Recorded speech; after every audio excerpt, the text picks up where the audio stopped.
This season, Instacart has your back to school. As in, they've got your back to school lunch favorites, like snack packs and fresh fruit. And they've got your back to school supplies, like backpacks, binders, and pencils. And they've got your back when your kid casually tells you they have a huge school project due tomorrow. Let's face it, we were all that kid. So first call your parents to say I'm sorry, and then download the Instacart app to get delivery in as fast as 30 minutes all school year long. Get a $0 delivery fee for your first 3 orders while supplies last. Minimum $10 per order. Additional terms apply. Acast powers the world's best podcasts. Here's a show that we recommend.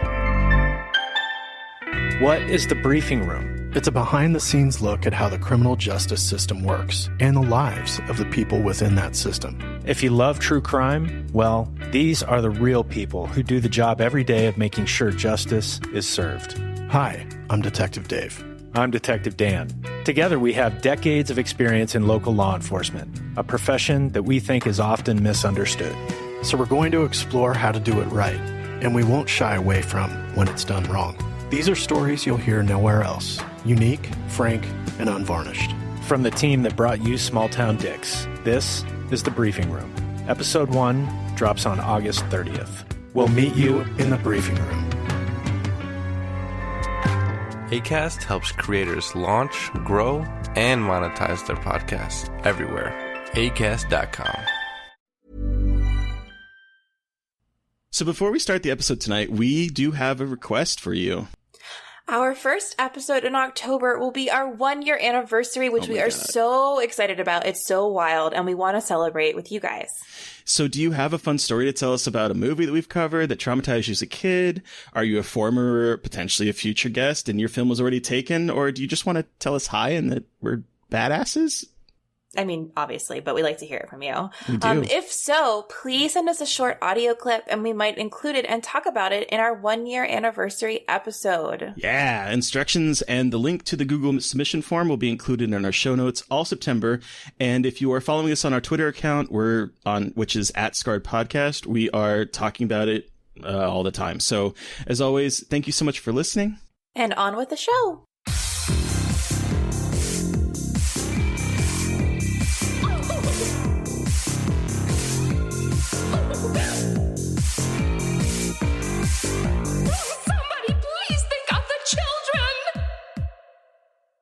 And welcome back to Scarred for Life, the podcast where we open up old wounds by looking back at the films that scared us as kids. I'm Terry. And I'm Mary Beth. Each episode, our special guest brings with them a movie that traumatized them as a child. This week, our guest is Drea Washington, a freelance photographer and videographer. She's also the co-host for the Scream Queen podcast. Welcome to the show. Thank you. Thanks for having me.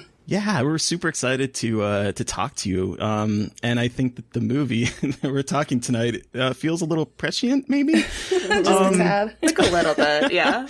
But before we do get into that, we always like to take it back to the beginning. How did you get into horror?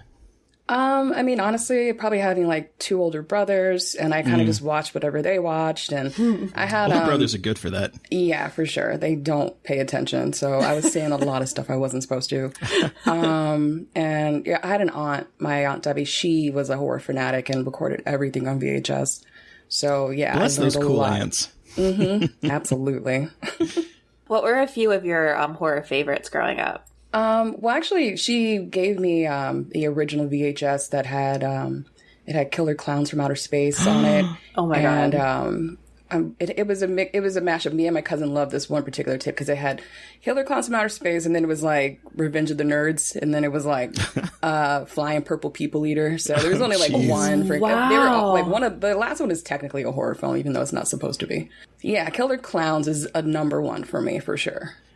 Yeah, I noticed on Instagram that you wearing that Killer Clown shirt. It's a movie that I think Mary Beth and I both saw it for the first time last year when we covered it for the podcast. But man, what a fun movie! I miss those days of like practical effects and puppetry and.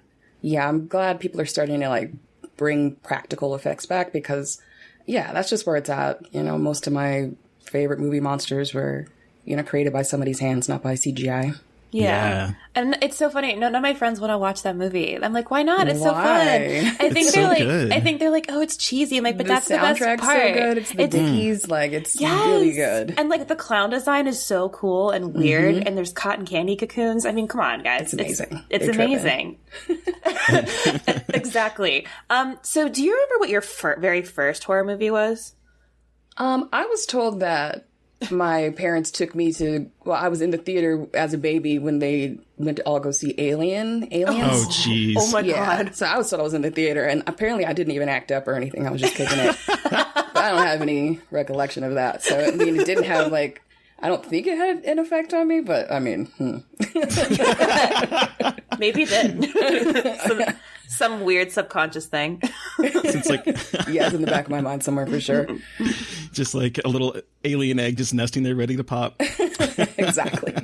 So you've been a fan since like you were like a toddler then. Yeah, forever. And then I think one of the moments that I realized, like, okay, I get this horror thing was one of the middle child, and we all know the middle children are just.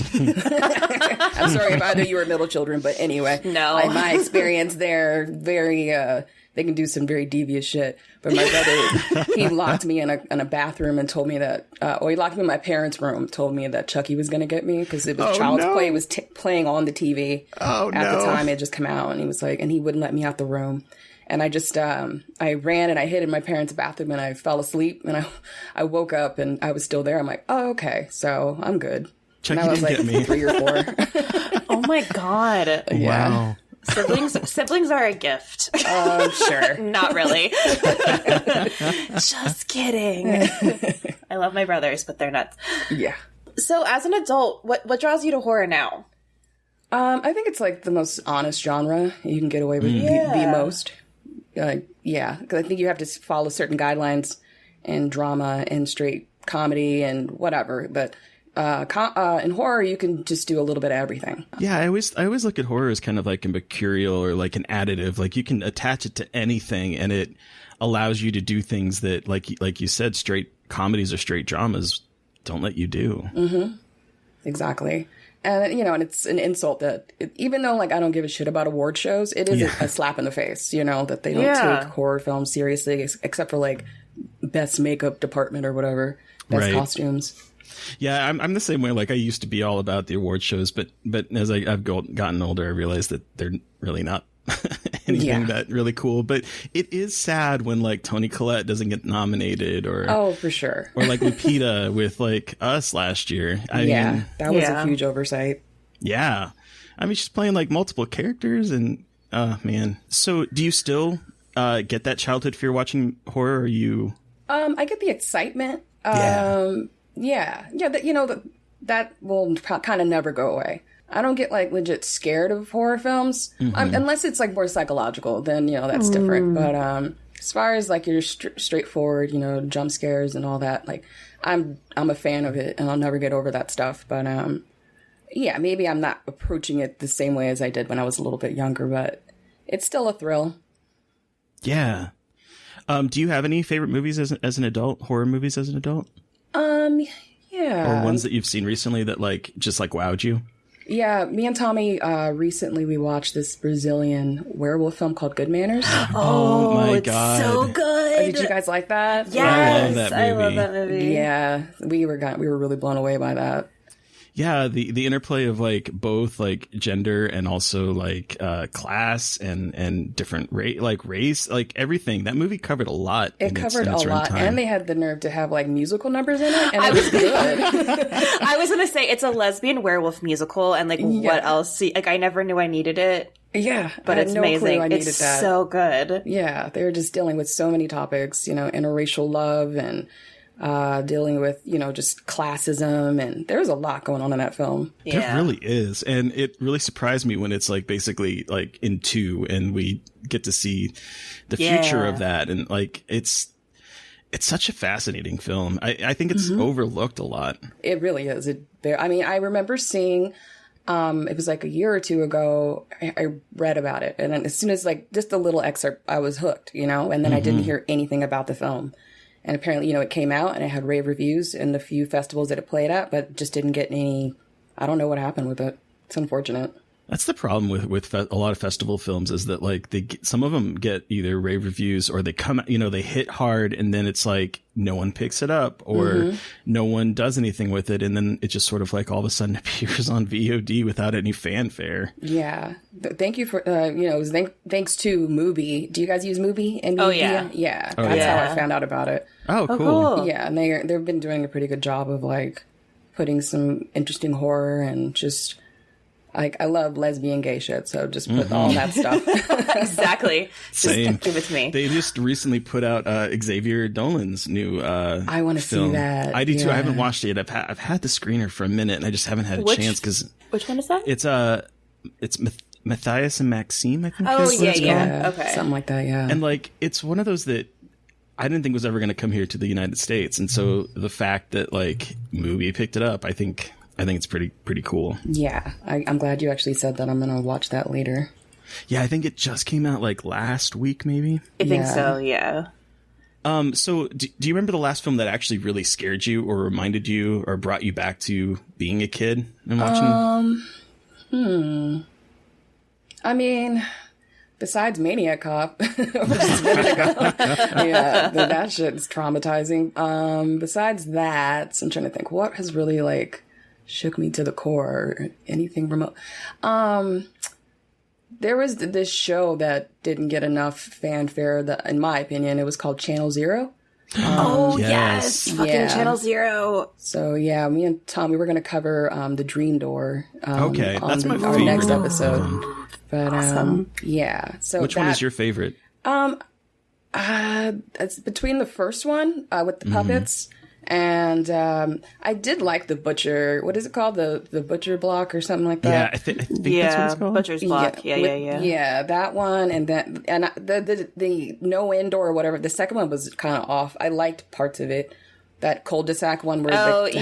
It was I like weird. The beginning. Yeah, and then it just kind of goes off. It just kind of lost its point. But yeah, definitely the Dream Door is my favorite. But that scene in the Butcher's Block where that kid gets chased down by the little person with the baby mask on. Oh, that was really scary. That shit scared me. It scared the shit out of me, is what I have to say. So we kind of talked about Tommy. Can you tell us about your podcast that you do with him, Scream Queen? Yeah. So Tommy and I, we've known each other for like almost probably over 10 years now. Wow. And we met in San Diego. We've always just would be the ones at the corner of the party or, on the side, just like gabbing about shit. And, hell yeah. And we'd find ourselves talking about horror films and whatnot.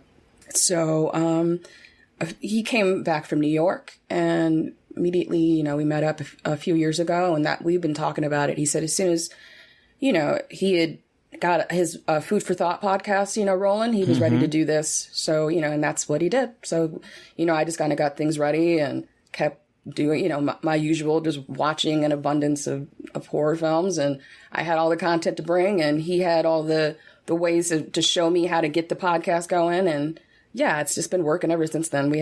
I think we have really good chemistry and we just crack each other up. You do. That's one thing. And I was going to ask you before you mentioned it, how long you guys have known each other, because the chemistry on the show is what really sells, what you guys are doing. I love it so much. Oh, thanks. Yeah. We're kind of like siblings, basically. We talk a lot of shit. We're way worse we're so mean to each other, but like, it's all love. When you know people for 10 years, he's so mad at me. I scared the shit out of my mom yesterday. I saw that. I love that you on Instagram. Oh my God. He's so mad at me. He's like, did Nita put you out of the house? Like, 'cause she should. And he just always has my mom's back, but it's whatever. She brought it on herself. Did you find those two? Because basically, you put two like kids at the end of the hallway. It was two werewolves. Yeah, and I got them. And they're terrifying. Actually, like what they say, they're like they're really horrible. But I love them. I got them at Home Depot. I showed my brother and I was like, look, they have like a Thriller, like knockoff werewolf. He's like, oh, give me one. And so my parents went up there and they were like, hey, we're here. Do you want us to get one? I'm like, get two. And so, they brought him home and like, I put him away in my room I'm staying with my parents right now, like for like another week. And so I like stored them away and I even scared myself with them. Like when I came back into my room, like, holy shit, like where did this come from? And then I started taking pictures of them and I was listening and I started like listening to their little phrases and they were like really demonic. And then I was like, oh, I should take like some Shining pictures of them and like put them in the hallway. And then I was like, oh, it'll be really great if I could figure out a way to get my mom to come down the hallway. And it just worked literally within 5 minutes. Like I was walking up front and I had them all positioned and my mom was like, oh, I need to go here, put this in your room. I'm like, oh, I got to go this way. Can you go put it in my room?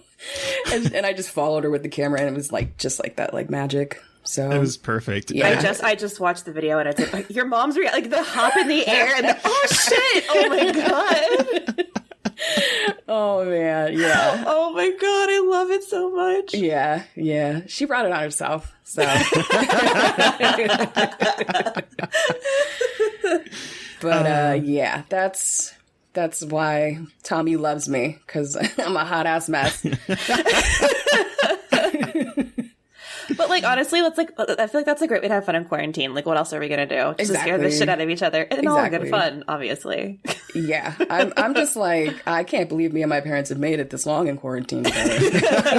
Have you been staying with your parents the whole time? Yeah. Actually, I came down from LA thinking like, oh, I'm gonna go back in a few weeks because this is gonna calm down, and then a week into it, I'm like, oh, this is gonna get worse, so I'm not going anywhere. And I live like right in the heart of downtown LA, and it's just like it's a mess down there. It was during the protests and shit. Mm-hmm. Yeah. But yeah, I'm ready to get back because I feel like I'm on vacation here, and I need to get working. I know, it's like every day is exactly the same. It feels like. Yeah. I keep forgetting it's September. I'm like, oh I yeah, it's know. only April. I know. No, I can't believe it's been over 6 months since I got down here. I can't believe that shit. That's so wild. It's so crazy. That's so weird. Yeah, but you guys have been hanging in there too for quarantine? Like, I moved into like a brand new apartment like 2 weeks before everything happened, so that was exciting because at least it's a nicer apartment than where I was living. That's good. At least you have a nice space to be in. Mm-hmm. Yeah, I've been real lucky that my job is allowing me to continue to telework. So it's one of those things where it's like every day just feels like the last one, and I'm like, I don't even. Without this podcast, I would not even know what day it was. Honestly, true. What is a day? I do not know. What is a day? I found your show I found it through Food for Thought, and then it was on like everywhere you get podcasts. But you guys are on season 3, and you guys are doing it on YouTube now? Yeah, we kind of just had to do it backwards. You know, everything got so wishy-washy. We're releasing the podcast version this week, actually. Oh, okay. So it's going to go back to audio, but we're going to keep doing YouTube as well.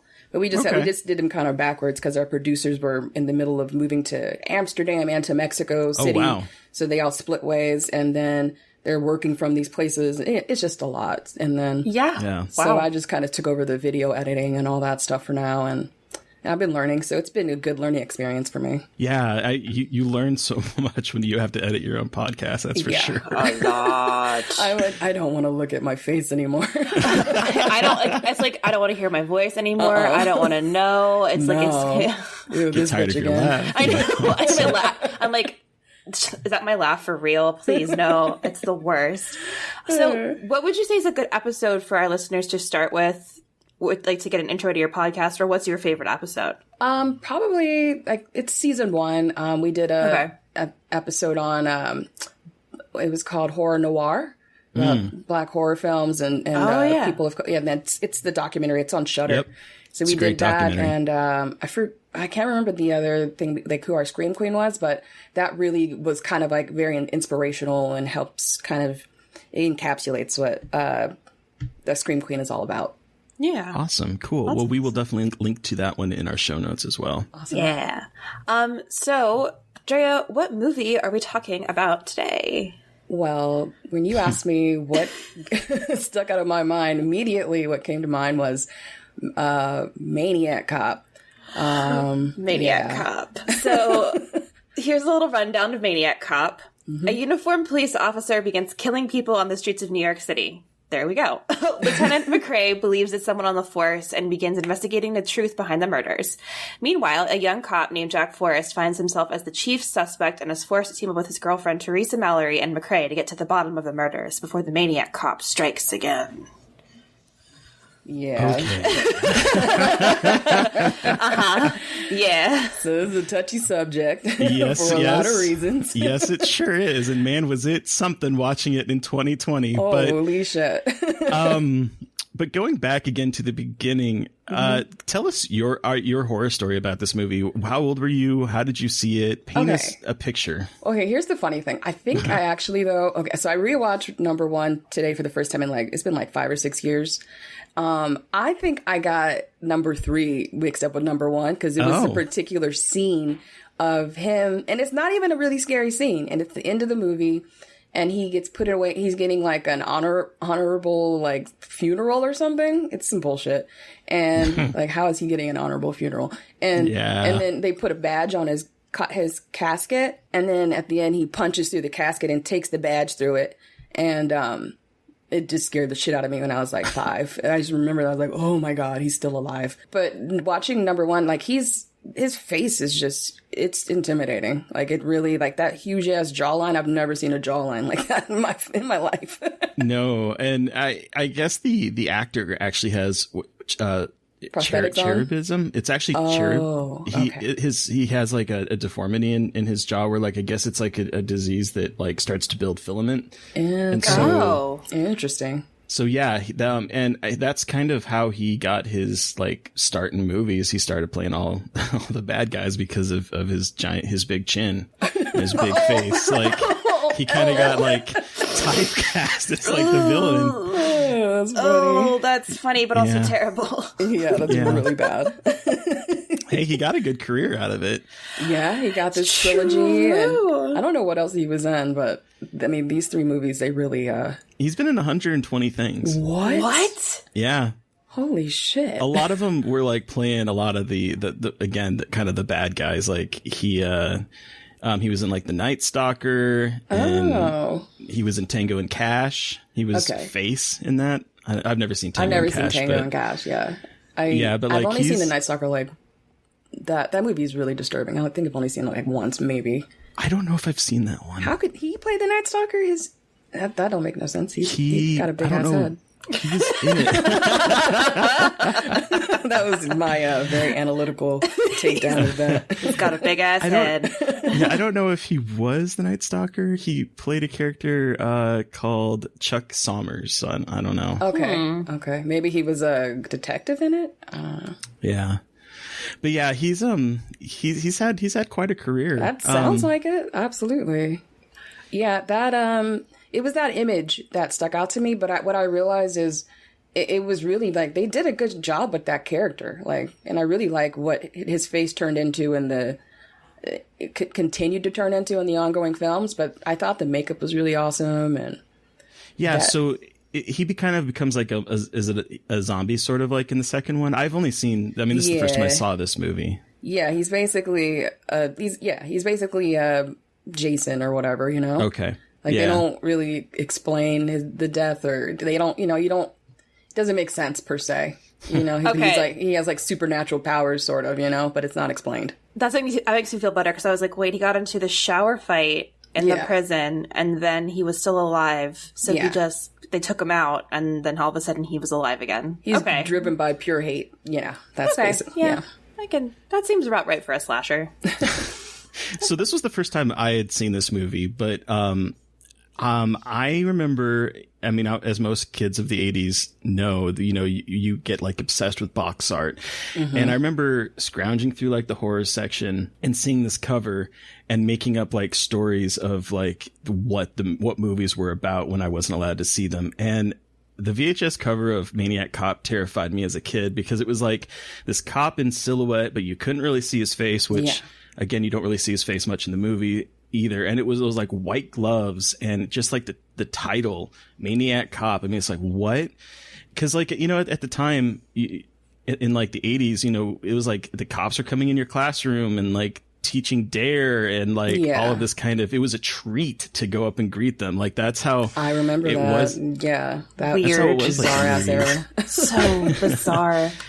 And like the tagline itself, like you have the right to remain silent forever. Like it's just, it's like, it's so evocative, but watching it now, it also is like takes on a whole new meaning. It's too relevant right now. It's way too relevant. Yeah, it's sad. I was like, this is sad. Why is this like making so much sense today? I was like sitting there watching it. I was like, wait, this was made in the 80s. Are we sure this wasn't made in like 2018? Because it just like sadly feels still relevant and also even more relevant today when people are like, oh yeah, we don't trust the cops. It's like, And they had that scene in even in the movie that I didn't remember where they're interviewing people on the news and they're talking let's talk about that one. Yeah.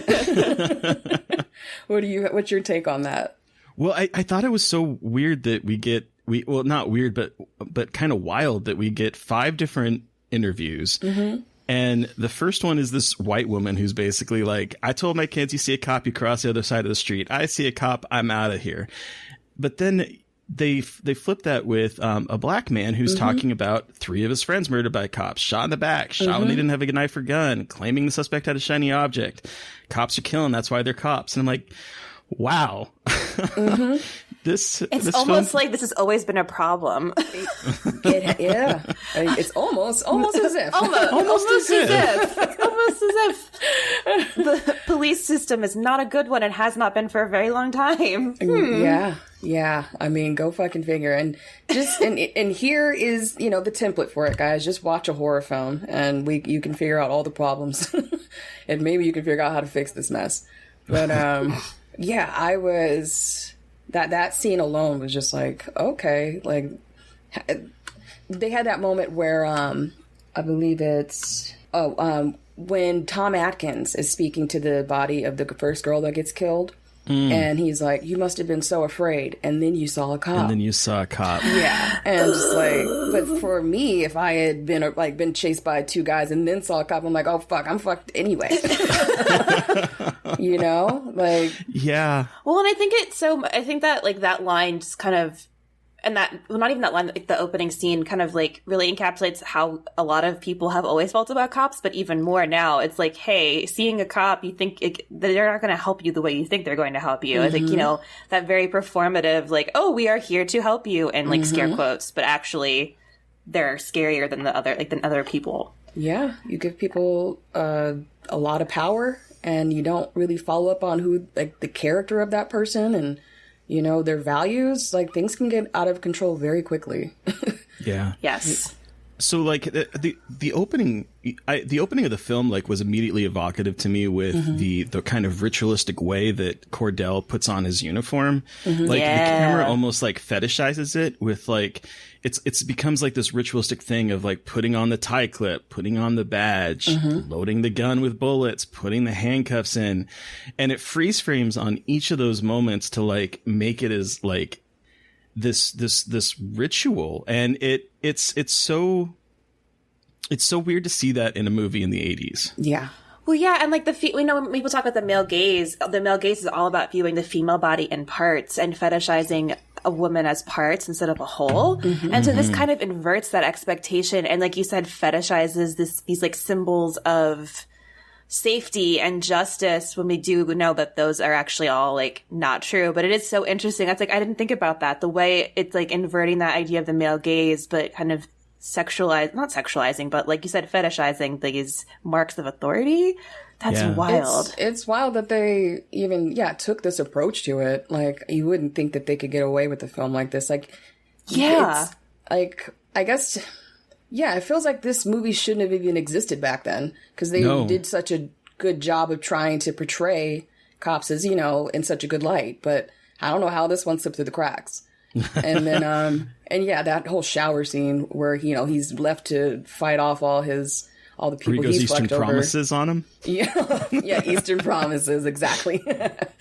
Oh man, like he that whole scene was just, well, it was low-key homoerotic. Oh, yeah. Oh, very much. I texted Terry. I was like, oh, my God, they are all naked fighting in the shower, and it's going on for a very long time. So long. Well, even before that, the camera is totally like sexualizing his body. Like he's so weird. sudsing up his hairy chest, and like it's like the right at the tip of his butt. Like it's so erotic.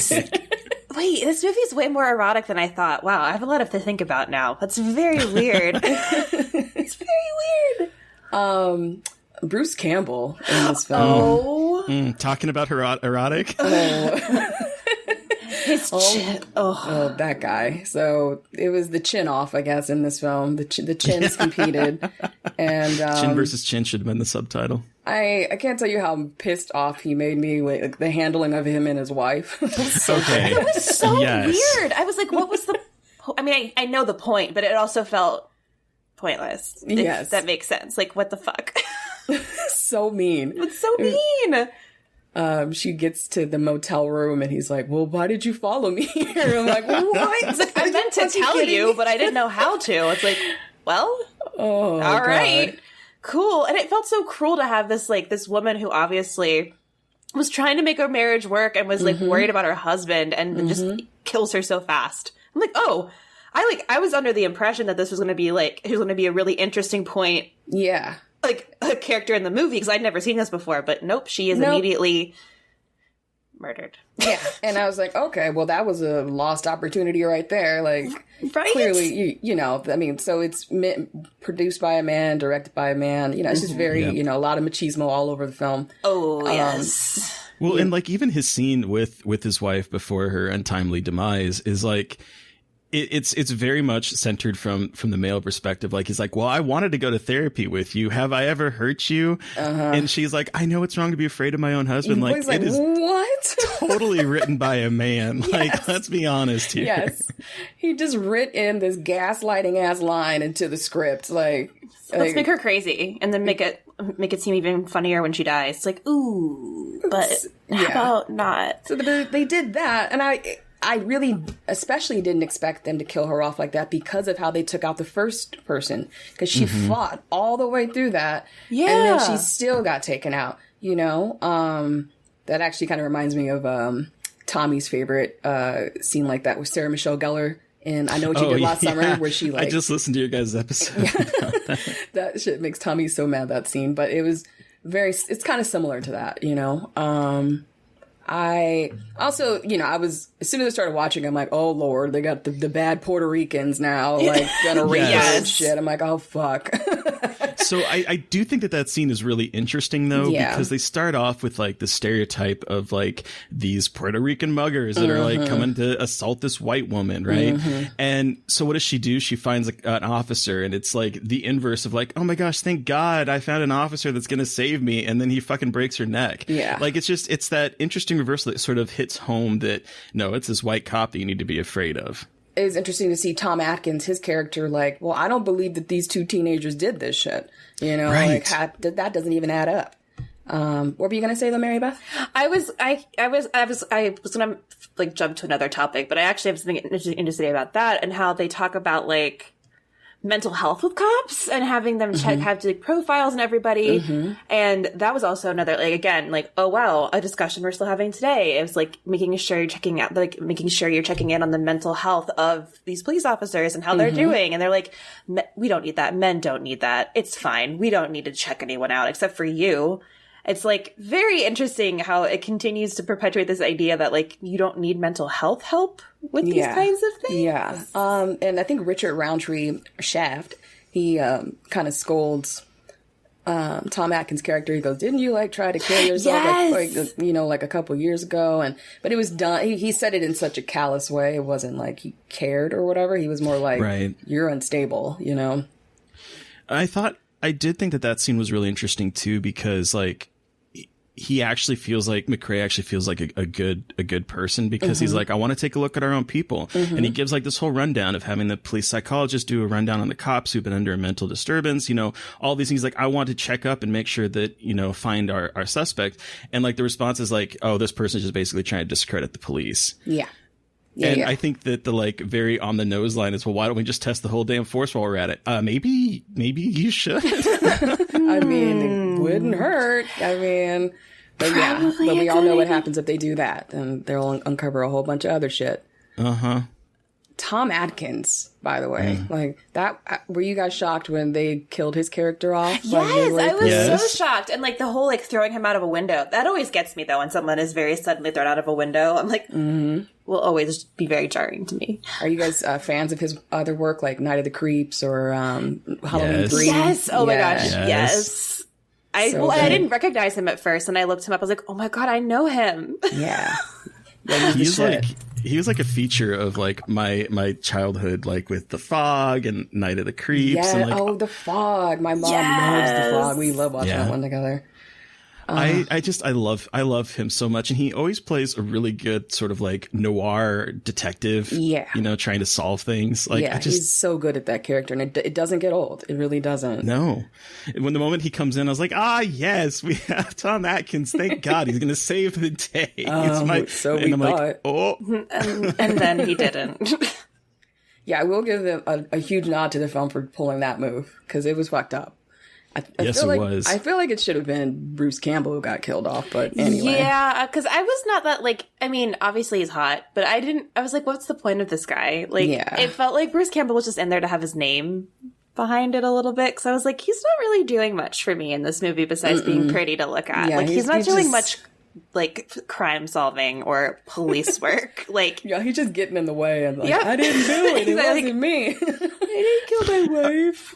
He's also a really bad, like, lie keeper, like trying to keep lies, because like he gets like approached by Tom Atkins, and he's like, well, who's it? I don't want to get her in trouble, and she's like, but he's like, well, you got to take care of her, and he's like, well, she can shoot better than me. Oh, she's on the force. Yeah, it's Mallory. It's like. Oops. Oh God! Like, you're not very good at this. I mean, I love Bruce Campbell, but he was just such a fucking nuisance in this film. Yeah, that makes me feel better, because I was like, am I not getting his character? Because he's just kind of like annoying me, even though he's cute. Like, I'm like, this is just like an excuse to put Bruce Campbell in like a hero role at the very end and fall into like the nasty river off the truck. Oh, and that horrible stunt double. Oh my God. I was like, oh, there he goes. His body is just folding. Like, all right, sounds good. It was so funny. I was like, that is not you. Well, that is clearly not you. Like, no, but that was a really good stunt, though. Like, I honestly thought that van was going to crush him. I did too. Oh, fuck. Like, yeah, when they went off the side of the pier and his body flipped, I'm like, I don't think he was supposed to flip that way with the van. Like, I think you're supposed to push away or like... Anyway, that was very clever, but that homeboys, they could have put a better wig on him or something, because the guy who fell off the side of the pier had like shaggy brown hair, and like, that is not Bruce Campbell, people. It's so funny because like I had to rewatch Friday the 13th, The New Blood for a guest on a podcast, and there's one scene where a woman gets thrown out of a window, and like the body double the stunt double they used is a man, and like he has like these thick ass thighs, and like his legs are like muscular as fuck, and I'm like, he made that character, let alone a woman. And he's like trying to like hide his face with like this cheap ass wig. I'm like, good God. Is the New Blood the Carrie one? Is that the one? Yes, it was Jason versus Carrie. I love that one. I really do too. My the people I was guesting on did not, but it's one of my favorites of theirs. It's that series. Yeah, I think me and Tommy. I think it was on Tommy's birthday. Yeah, they did a Friday the 13th marathon. They played like 5 films in a row, and that one was a big hit in the theater at the Alamo. And I think I was on like my 4th iced coffee. Yes. This is the best. I tell you, I love when they do like those marathons in movie theaters. I went to like the Nightmare on Elm Street one that was like that sounds like so much fun.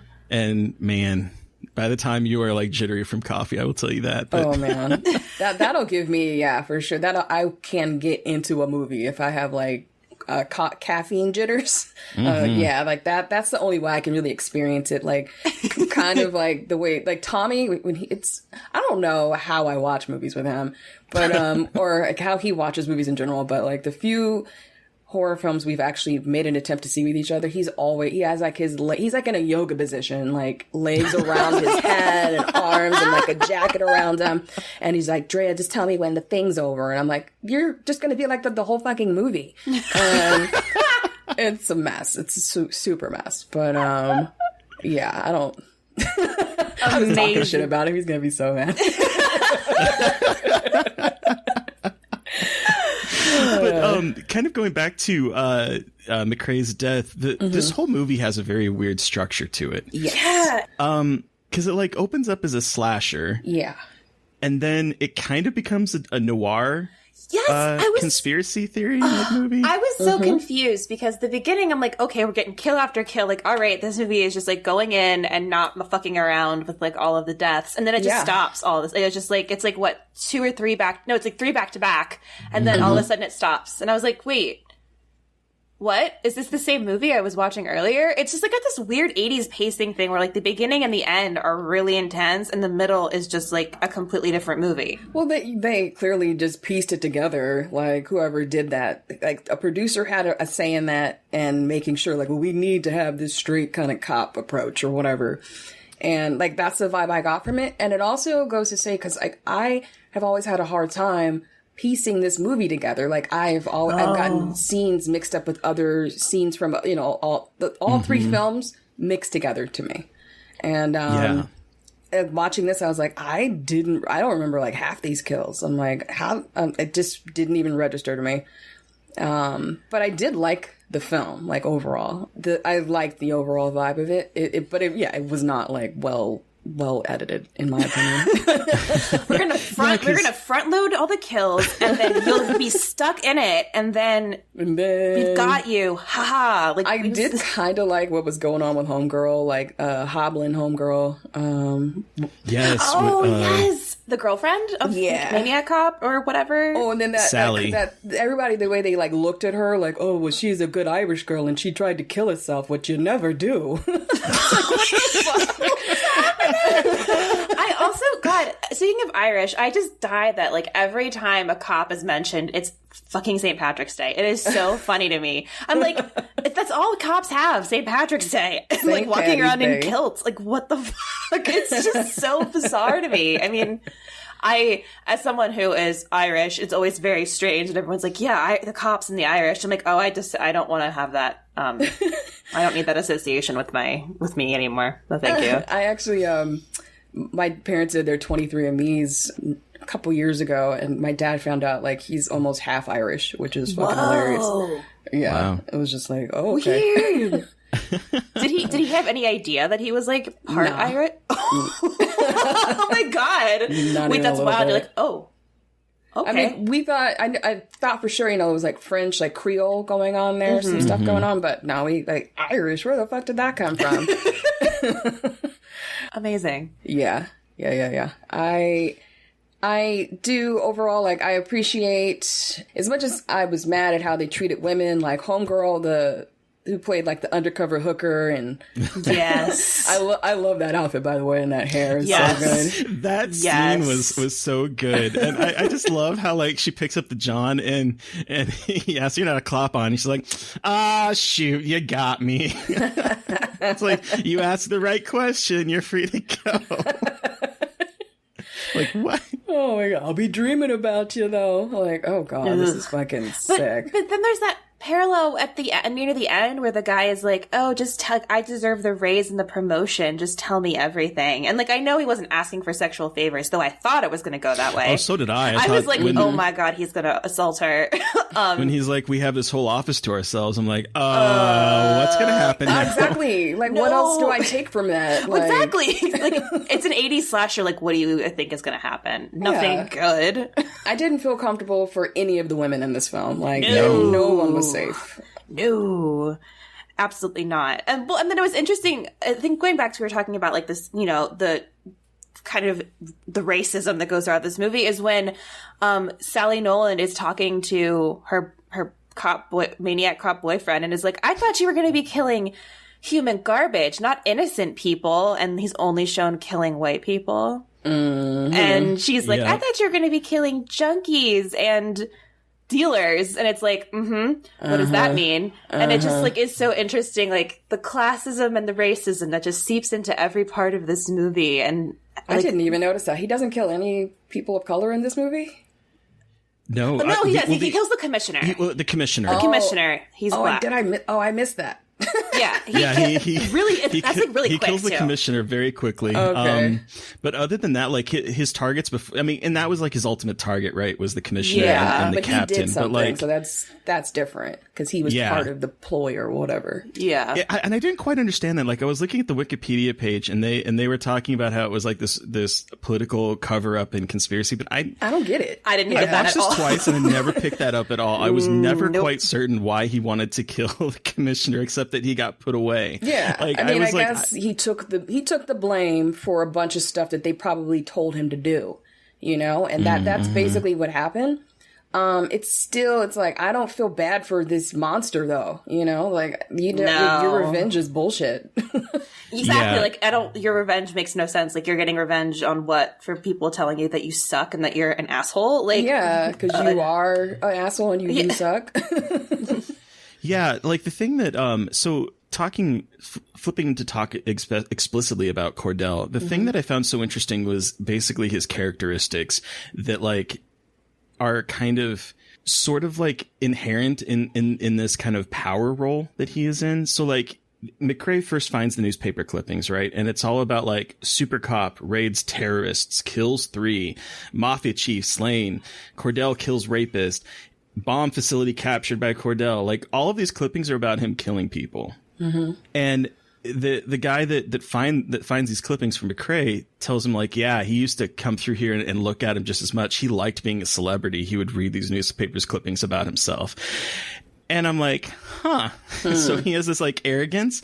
The cops all tell him that, tell McCrae that he like believed in the old saying of shoot first, ask questions later. But he was kind though, gentle if you got to know him. What? Like that, when that line happened, I was like, excuse me? Yeah, I saw them trying to like weave in something, or like this person has humanity.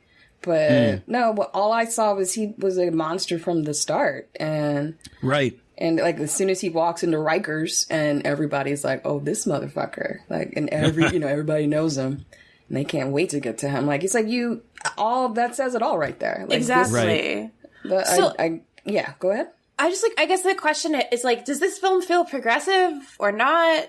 Or is it kind of in the gray area? Like, what? It's in a gray area. Yeah, okay. That's what I thought too. It was just real like gray. Yeah. All kinds of shades of gray. Well, because there are like these parts are definitely like, I feel like they're attempting to interrogate police brutality, but like maybe not fully going there all the way. Like it's almost like obviously they are more intense than a lot of other films in the 80s that were very much like cops are the best. But I feel like it tries to say something, but maybe like stumbles a little bit. Yeah, I don't think they realized they were making a message. That's the thing. I don't even think they were. Good point. I don't even think they were trying to do that. I think they were trying to, so weird. It just made sense. Like I think they all, they said it in those news interviews. Some of us have always been afraid of them, or we know to be afraid of them now, or whatnot. It makes sense to use that kind of character and turn it into a monster. I'm surprised nobody's done that before, per se. Yeah. Other than like, I don't know, Terminator 2 or some shit. Yeah, I think this film, watching it now, it should be watched now. For a lot of reasons, honestly. But do I think that they weren't conscious or totally aware that there's a metaphor to this film, and they didn't put it in there intentionally. The only thing that like gave me pause about myself wanting to know if this was intentionally or at least trying to be in some way progressive is that it was written by Larry Cohen, and Larry Cohen likes to put in searing like cultural critiques in his movies. Like It's Alive was about, the chemicals getting dumped in the ecology, in like the environment, and it affecting kids. And he did The Stuff, which is about consumerism and like selling like, so like he does these movies that sort of like takes a cultural hot topic and then kind of puts genre around it. And so that's why I sit there and I'm like, is he trying to do something with this, or is this just now that I think about that, like I feel like I don't feel like the message was as deep as we think it was, right. Especially everything that's happening in the current climate, but yeah, there was some kind of statement being made there. I don't know if they even had any kind of idea of what an impact or how big of a statement that would be, just to even try to tap into that is so taboo, and you're not supposed to do it. So, I am impressed that two white guys were able to, open up about this, this boys club that's been going on forever. Well, and that was the thing that kind of jumped out at me too, is the way that the cops talk about this man. Because like, again, it was like this, they talk about him as like a legend. Like even Jack is saying like, they don't make cops like him anymore. He's a legend, real trigger happy. Like the way that they use those those two sentences together as being, he's a legend, real trigger happy. And then you take that with that news report and the older white man, which surprised me when he's like talking about, he says they respected cops in my day. Otherwise they hit you on the head with their billy stick. Yeah, they didn't take no gruff. Now they were the law. Nowadays they have to shoot you to get respect. So it's like this escalation of violence that this older guy is talking about in his day. Yeah, they just hit you with the billy club. Nowadays they just fucking shoot you. I feel like this was probably a movie where they're trying to talk about like police brutality in general and not like the more pointed issues of police brutality. It feels like it was like, oh, cops are bad to everybody, but it's like, well, yes, but so it's like they were halfway to saying something important. Yeah, they almost halfway. They were almost there. They like almost There's there. little bits of things there. That you're like, okay, I get that, and like I like that piece. Now take out this piece, and like, okay. So I guess like something again, gray area. Like they were trying to say something, but 1980s maybe they didn't. I guess honestly, I think everything was just supposed to feed into the mysticism behind this monster that they're trying to create. Yeah. So it was. Much as we're thinking about it, I really don't think they were thinking about it that much. It's so hard not to think about it, especially just like you said. It really is. Now it's like, I wonder, this movie should be talked about at least more and like shown more, because it's like, hey guys, this is important. And now, like Drea, you mentioned that there aren't a lot of movies about like evil cops, and I'm thinking about it now, and there really aren't. I never really ever thought about that. Like cops are always kind of like idiots in movies, but they're not the villain. Yeah, I mean, in dramas, I can, like Training Day, Oh, yeah. Oh, yeah. But I'm trying to think of, like, other movies besides that. Like, I guess The Departed, but it's not a horror movie, but cops are bad. Yeah. There's a whole lot of shit going on in that movie. Just a little bit. But it is interesting that cops, especially in the 80s, cops, if they were in a horror movie, they were just portrayed as being, like, stupid or like unable to like do anything. I'm thinking about like even the Last House on the Left, where the cops are like a comedic relief point of that movie. Are they? Or like they just never seem to like solve anything. Yeah, it's the parents solve everything in Last House on the Left. You're right. Right. Well, the cops don't do shit. As in most rape revenge films, the cops don't do anything. Yeah. I mean, that's... One thing I like to do is I do like to go back and look at critic reviews of the movies from the time that it came out. And there was one from the LA Times that I thought was kind of interesting, where it talked about how this topic begs a deeper exploration of the very real fears that common citizenry have of men in blue in so many urban climes nowadays. They talk about how one only has to think of news stories about policemen convicted in murder for hire trials, pedophiles or the highway patrolmen who pulled over young women on dark off ramps. Like, so this was like a subject that was being at least discussed in like the critic reviews of this movie, but they too found that that this wasn't exactly didn't quite make it. Yeah. Well, did this movie do well, like in theaters? Do we have no any... like this movie did I want to say it grossed 670,000. Okay. What was it made but for? like, and for on a budget of 1 million. Okay. Okay. Because I was like, I wonder if they were maybe trying to also sanitize it for like. Well, the thing about Larry Cohen's films is that he's like, they would call him like kind of the maverick filmmaker because he would like film where he wasn't supposed to. Like if he could get a shot, he would do it, and he would like kind of break laws to like get like filming so that he could do it done on the cheap. So like I don't think that this movie ever was meant to make a big like theatrical budget. I think that they were kind of hoping it would do well as like the VHS market. Okay, cool. Because he wrote it, but he didn't direct it. No, yeah, it was William Lustig. That's right. Okay. Also, have you? I think Drea, you said you've seen 2 and 3, right? Mm-hmm. Are they? Like, are they worth watching? They're worth watching. They're sure. Okay. It picks up and it brings back in Bruce Campbell, and then they bring in Homeboy from the Goonies, the guy with the scars on his face. You know, from the Fratellis. Oh, yeah. Yes. Now, I can't think of what his name is, but yes, I know exactly who you're talking about. Yeah. I'm surprised that I just remembered the Fratellis. I know. I was like, damn, I like that. But yeah, he's up in it. Yeah, the Goonies is so good. I just watched it at the drive-in up the street from my parents' house. They have a drive-in like 2 blocks away from here. Oh so my God, I'm so jealous. That's fucking amazing. Yeah, I'm so sad to like be leaving here because just to be able to go see a movie like in that kind of way is so nice. Well, they've been doing a lot of really good releases in the drive-in. Like they've been releasing a bunch of like indie horror there, which I think is really cool. Yeah, I don't want to see the New Mutants because it looks stupid, but Tommy wants me to see it for him, so I'm going to go watch it. But that shit looks like a waste of money. That's kind of what from what I've heard it is, but... They are playing Tenet over there. I want to see Tenet really bad because I'm not going to have the opportunity to see that in the theater, so... Right, same. In the future, looking into... Since, like, that's where things are going...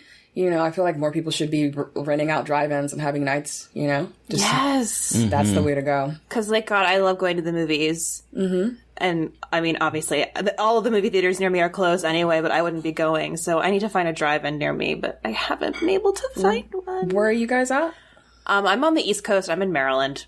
Okay. I'm in Nebraska. Okay. So there's no drive-in theaters like within like even an hour of you guys? I don't think so. No, ours closed. Aww. They closed ours like in the mid 2000s, like around 2010. It's been closed and I'm really sad about that. Yeah, that's a bummer. But I feel like that's a new investment. People are really taking over that market right now. They're bringing drive-ins, like cross-country drive-ins where, you know, they can just bring a screen and the whole thing. Yeah, I feel like this is like, that's a market all of us should be tapping into just to kind of, you know, make sure people see these films, you know? Yeah. Now, going with the legacy of this movie, Nicholas Refn, another white man, is making a HBO series of this. Oh, for fuck's sake. Of Maniac Cop? Of Maniac Cop. Okay. Nicholas, he did that stuff with Mads Mikkelsen? He did Drive. He did the Neon Demon, and he did Drive. Okay. What was the first one he did, you said? The Neon Demon. Oh, those are the only 2 he's done? Is that Drive and that? No, he did Bronson. The Place Beyond the Pines. A lot of Ryan Gosling and like with tattoos and being like a brooding boy with a gun. I don't know if I need him to do that, but we'll see. Right. As long as they get the right writers on the staff, I don't know. They could take... I had no idea that this is happening, but maybe they're actually going to tackle it in the proper way. I don't know. Well, the synopsis is, set in Los Angeles, Maniac Cop is told through a kaleidoscope of characters, from cop to common criminal. A killer in uniform has uncaged mayhem upon the streets. Paranoia leads to social disorder as a city wrestles with the mystery of the exterminator in blue. Okay. And he is quoted as saying, given the current state of the world, Maniac Cop will also have a strong commentary on the decline of civilization. Okay, hold on a second. Decline of civilization seems pretty... the wording of that is fascinating. Can you, like... It just feels like such a cop-out. Like, can we just, like, make these things about what they're about, like racist cops and, the fucked up shit happening in the world that is, like, systemic racism, and just, like, talk about it? It's like, stop trying to make it, like, sugarcoat it and make it sound appealing for everybody. Just stop. It's so frustrating. Somebody did that, or there's already a title behind that, the decline of Western civilization, which I was just watching the other day. I'm like, let's just tackle what the issue is here. Like, they target people specifically, and that is a real thing. Everybody knows it. It's not a myth, you know. So if you're going to do this topic, you better fucking do it right. And otherwise, that's why we exist, to critique the hell out of them if they fuck up. Yeah, like, what's the fucking point of doing this over and over again if you're not actually going to talk about the problems and just make it, like, something for mass consumption? It's like, it's just a waste of people's time and of energy and of money to, like, create something that's so vapid, I guess. It's just like... Absolutely. Did you say this is going to be on HBO, or what's it going to be on? It's going to be on HBO. It's been green-lighted by HBO. I trust HBO. I do trust a lot of their content.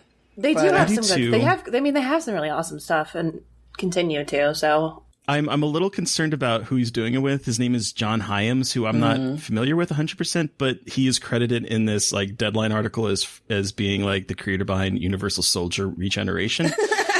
So, like Dolph Lundgren and shit. Oh my god! Oh god! Oh lord! Well, hopefully the writers' room is good.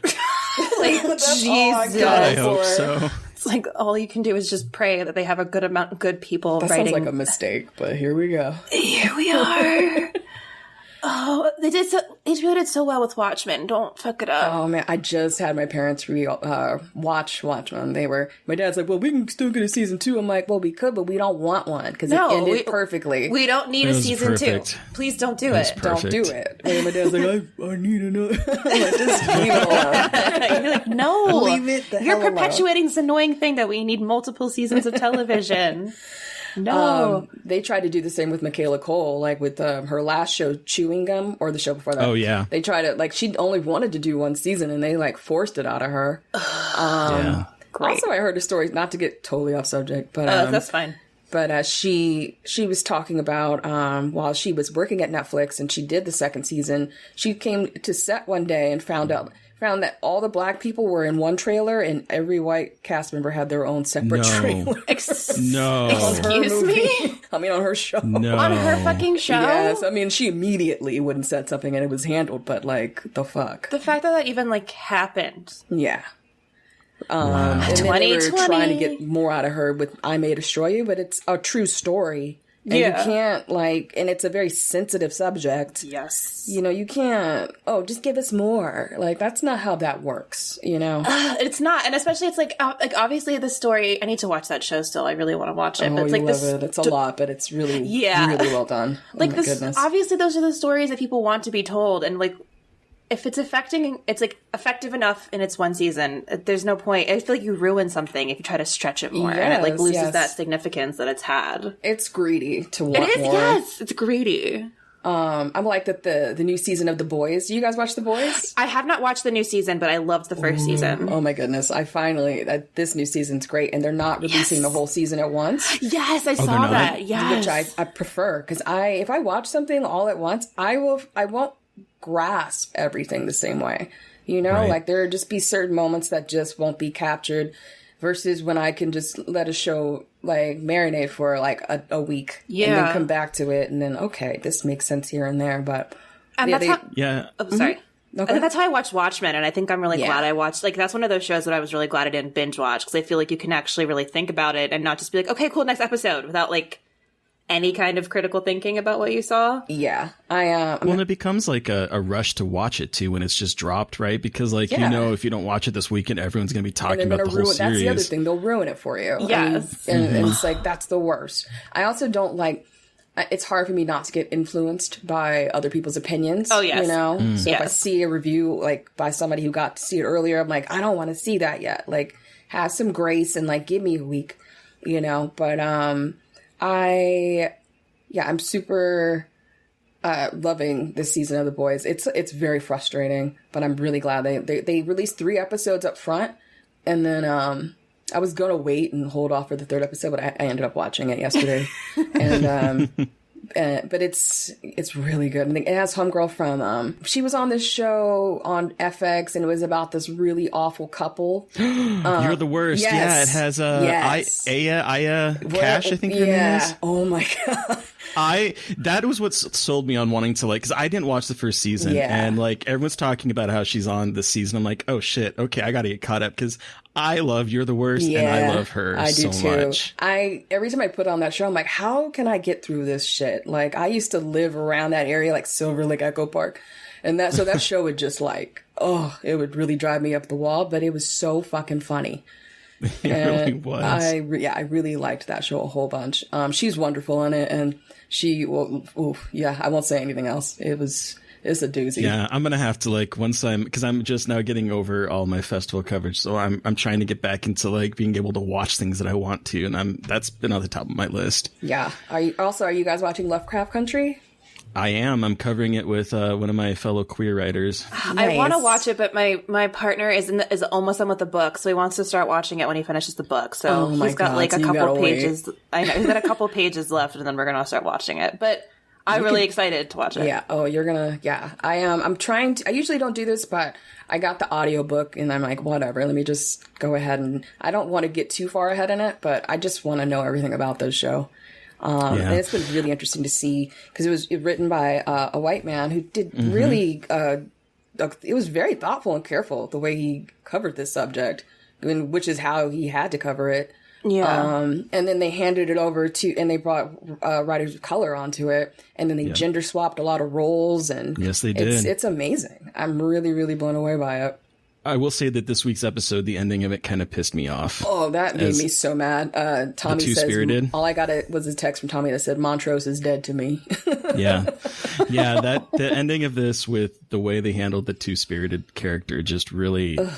Everyone seems very, very angry. I mean, like, rightfully so, like, very pissed off that, like, that was the fucking, like, line they decided to take with that character. Yeah. And I love me some Michael K. Williams. But yeah, I really like Ruby's character too. Ooh. Oh, I do too. And that scene, oh Lord. Oh my God, that scene was so hot. It's so hot. I was like, get you some of that alabaster D. Like, it was whiter than white. Like, good God. Oh my God.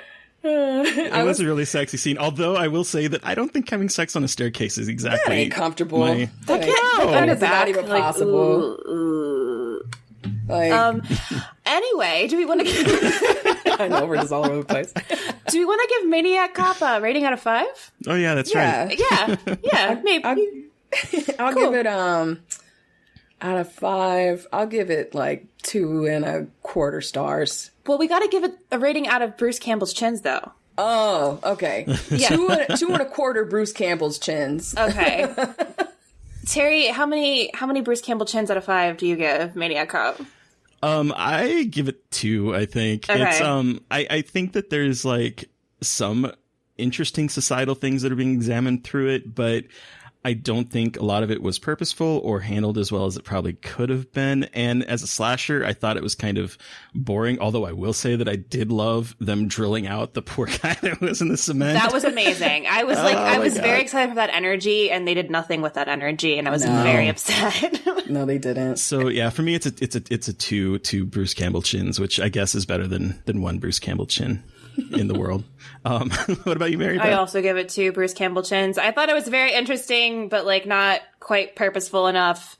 And like you said, it had a lot of potential at the beginning, and I was excited, and then it just kind of sputtered into nonsense. And you know, it was an enjoyable watch, and I think it's a really fascinating film that probably should be talked about and looked at more. But at the same time, it's like not exactly saying the thing I think it wants to say. Yeah, wasn't intentional. No, but, it's like they thought they were doing something. But I appreciate the effort. Yeah, and you have the final word, Drea. What do you think of this movie? Yeah, I mean, based off that, you know, maybe I might even take back that quarter, honestly, of Bruce Campbell Chen. You guys make me want to, because, I will just say that the character still, it does kind of creep me out, the main guy. And I'll give them that. And we'll see what happens with this spinoff, if they're actually going to be successful with that, because that sounds like a hot mess. That could be really bad. Yeah. It really does. But yeah, I would recommend everybody see this movie. It's, if you got Shudder, 1, 2, and 3 are right on there, and it's 2 and 3. I would say it gets all over the place, but it's worth a watch. I know that the director Bill Lustig thinks that 2 is kind of the sweet spot. Like that's the movie that like he wanted to make, and he thinks it's the best of the trilogy. Yeah, I think that's when the character really, they figured it out more, and he went full on monster, and they didn't really. It was like kind of, they're not trying to humanize him anymore. And that worked better. Cool. Huh, cool. Maybe I'll check that out. Well, yeah. Thank you, Drea, so much for joining us to talk about Maniac Cop. Where can our listeners find you, and what do you have that you'd like to share? Well, yeah, thanks for having me, guys. You guys can find me.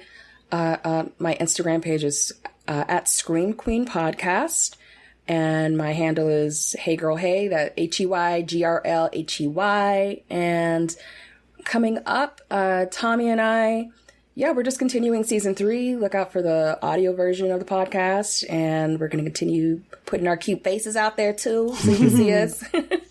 And yeah, more to come in the future. Awesome. So, listeners, you've heard from us, but we want to hear from you. What was your experience with Maniac Cop? Send us an email at scarredforlifepodcast@gmail.com or reach out directly to us on Twitter. I'm at MB McAndrews. And I'm a Gaily Dreadful. And of course, keep the conversation going by chatting with the podcast on Twitter at Scarred Podcast. And please don't forget to review, rate, and subscribe. Thank you to Steve Barnold for our artwork. Thank you to Sean Keller for our music. And thank you to everyone for listening. Please stay safe out there, but most importantly, stay creepy. And until next time. Somebody please think of the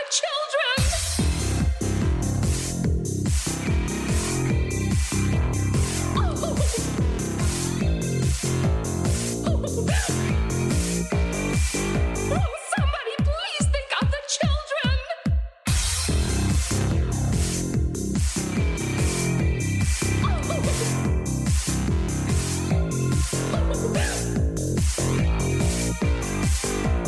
Somebody please think of the children.